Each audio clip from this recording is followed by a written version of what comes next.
reaction mo lang, may tatakbo daw si Sen. Robin Padilla if sasabihan ni Duterte for Vice President. Your thoughts lang as the daughter.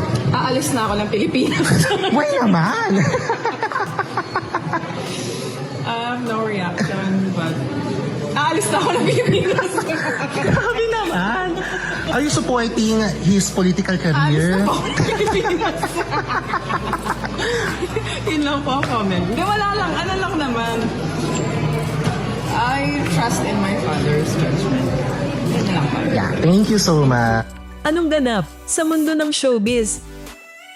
Nilinaw ng aktres na si Kylie Padilla ang kanyang naging pahayag matapos itong magdulot ng iba't ibang reaksyon online, lalong nakaugnay sa kanyang planong pag-alis ng Pilipinas.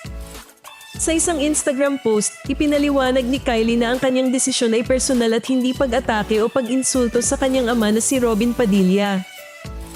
I only meant that aalis po ako ng Pilipinas kasi gusto ko ng tahimik na buhay.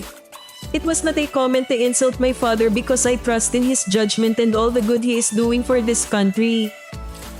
Ani Kylie. Dagdag pa niya, nananatili ang kanyang tiwala at respeto sa kanyang ama, ngunit iginiit din niya ang kanyang karapatan na piliin ang uri ng buhay na nais niya. But I think it is also my right to know what kind of life I want to live. And that is a quiet, peaceful life. Yun lang po, pagtatapos niya. Ang naturang pahayag ay agad na umani ng suporta mula sa ilang fans na nakarelate sa kanyang hangarin na magkaroon ng mas tahimik at payapang pamumuhay, habang ang iba naman ay patuloy na nag-uusisa kung ano ang susunod niyang hakbang.